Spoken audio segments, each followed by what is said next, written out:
देखिए 2012 में उत्तर प्रदेश की जनता मायावती के भ्रष्टाचार, अपराध, उनके अहंकार, तानाशाह रवैया से त्रस्त थी।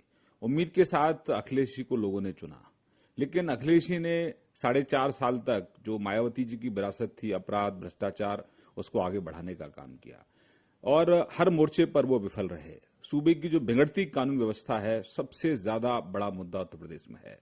बिजली, पानी, सड़क, ये तमाम मुद्दे हैं जिन पर अखिलेश पूरी तरह से उनकी सरकार चरमरा गई।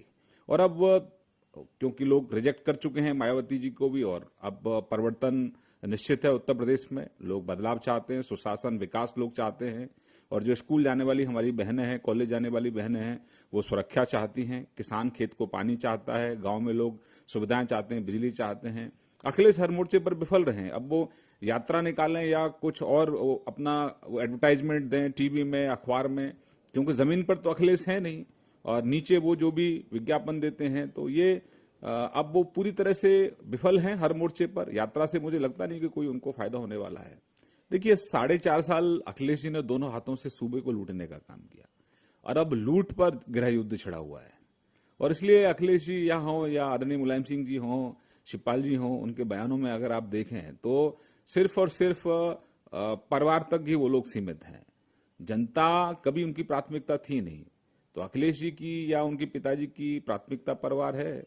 और लेकिन अब उत्तर प्रदेश के अंदर उनका अब पूरी तरह से समाजवादी पार्टी का जो जहाज है वो डूब चुका है और जनता अब सुशासन, विकास चाहती है। और अखिलेश जी की विदाई पूरी तरह से तय है।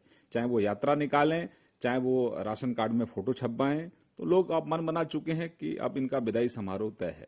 नहीं, मुझे लगता है कि राम म्यूजियम में कोई कहीं किसी को विरोध होना ही नहीं चाहिए। और प्राइम मिनिस्टर लखनऊ जाते हैं तो लोगों को आपत्ति होती है, जय श्री राम बोलते हैं तो लोगों को आपत्ति होती है।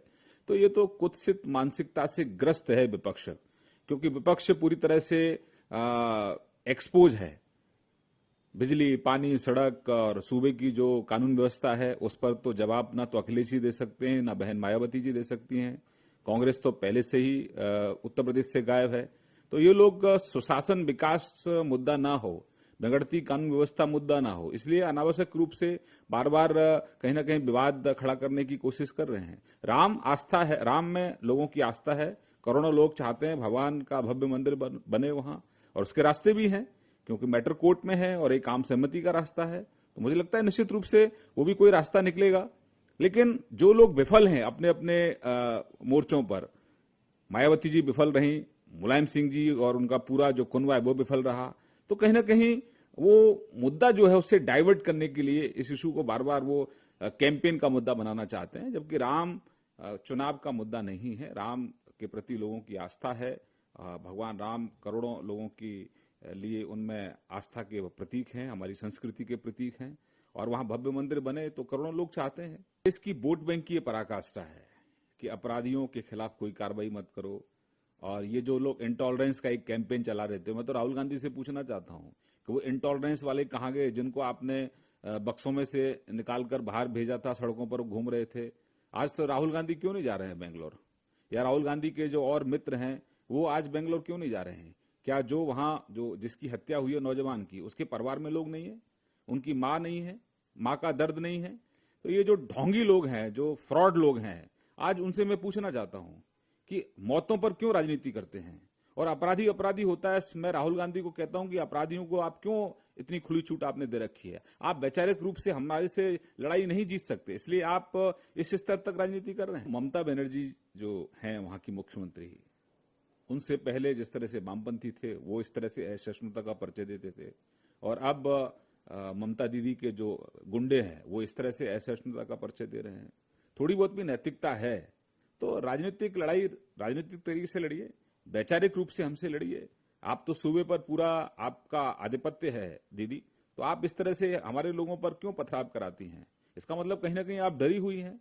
इतना कुछ मिलने के बावजूद भी अगर आपके अंदर खौफ है तो निश्चित रूप से ये हमारी जीत है, और आने वाले समय में और दीदी को इसके परिणाम भी देखने को मिलेंगे। लेकिन ये इस तरह की लड़ाई नहीं है। लड़ाई लड़नी है तो वैचारिक रूप से लड़िए, राजनीतिक रूप से लड़िए। हिंसा किसी भी तरह से जायज नहीं है, और हिंसा का जवाब हम हिंसा से नहीं देंगे, हिंसा का जवाब हम अपने काम से देंगे और अहिंसा से देंगे।